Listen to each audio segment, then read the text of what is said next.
Greg Simmons is a researcher at the Institute for Russian and Eurasian Studies, joining us from Uppsala, Sweden. Greg, what's your take on this? The US says it has evidence, in essence, saying it has intelligence. Do you trust US based intelligence? This is the same intelligence that waged the war in Iraq, the same American intelligence that it gave to the Saudis that killed tens of thousands of innocent Yemenis.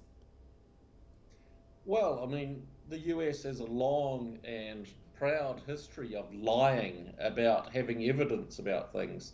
I mean, as you noted, I mean, Colin Powell went before the UN with irrefutable evidence of weapons of mass destruction of Iraq, which, I mean, this was the lie which is based on destroying Iraq. I mean, they've shot down of course, the Iranian airliner in Iranian airspace and claimed all kinds of things. So they have a history of lying and to get their way.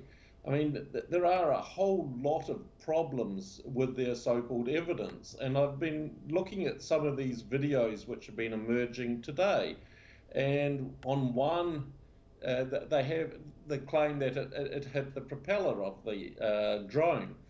But if you look at the video, the propeller looks different in different parts of the video. On one part of the video, it had these yellow markers on the blade, and on the other, it did not. So, I mean, this seems to be yet another lie, and it does not answer the question why they had a drone with very sophisticated surveillance and spying equipment flying in an area 60 kilometers from Sevastopol, in an area designated by the Russians as part of the area of military operations in the Ukraine war, with its transponder off.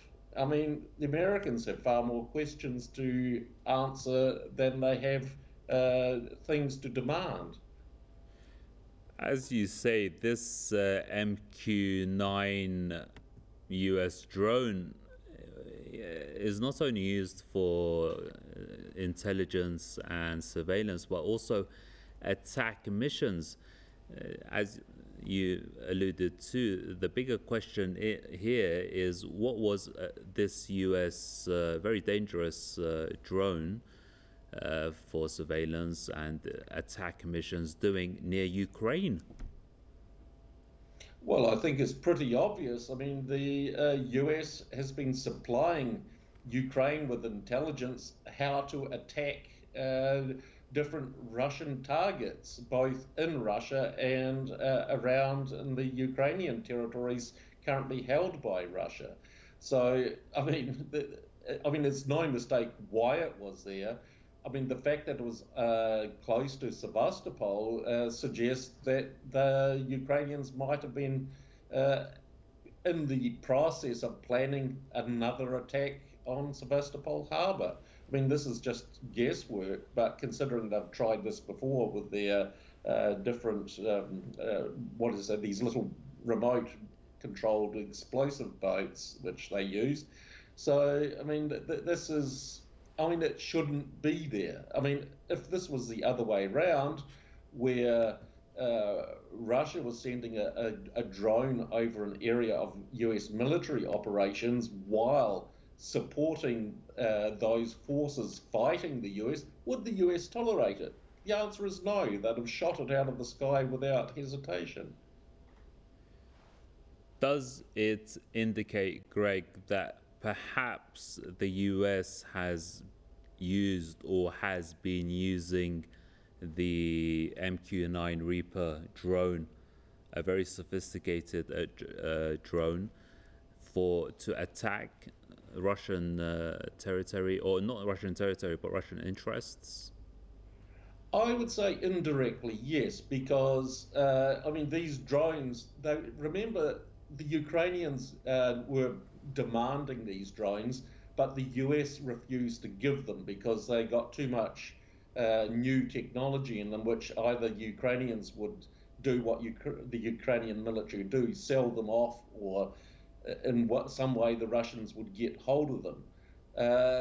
And so, I mean, the US are using these assets, intelligence gathering assets, to assist the Ukrainians. I mean, this is pretty clear from the very beginning of this conflict.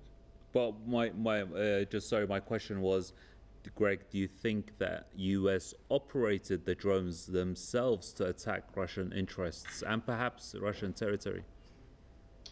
I don't think these drones, such as this Reaper, are being used by the US directly.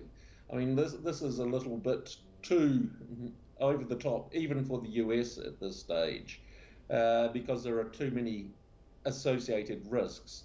I mean, sure, I mean, you probably have, what do you say, independent contractors, so-called, in Ukraine operating these Ukrainian and other drones which they got from other different sources, but far less sophisticated ones to attack Russian targets. And probably the US, I would guess, has been using, for example, satellite imagery or something, but at this stage, nothing directly. This would carry too many risks for increasing a direct military confrontation, which the US is not in the position to do. I mean, this is why they're using Ukraine. I mean, they're using Ukraine today like they used Iraq against Iran in 1980 to 89. Greg, thank you very much indeed. Greg Simmons is a researcher at the Institute for Russian and Eurasian Studies, joining us from Uppsala, Sweden.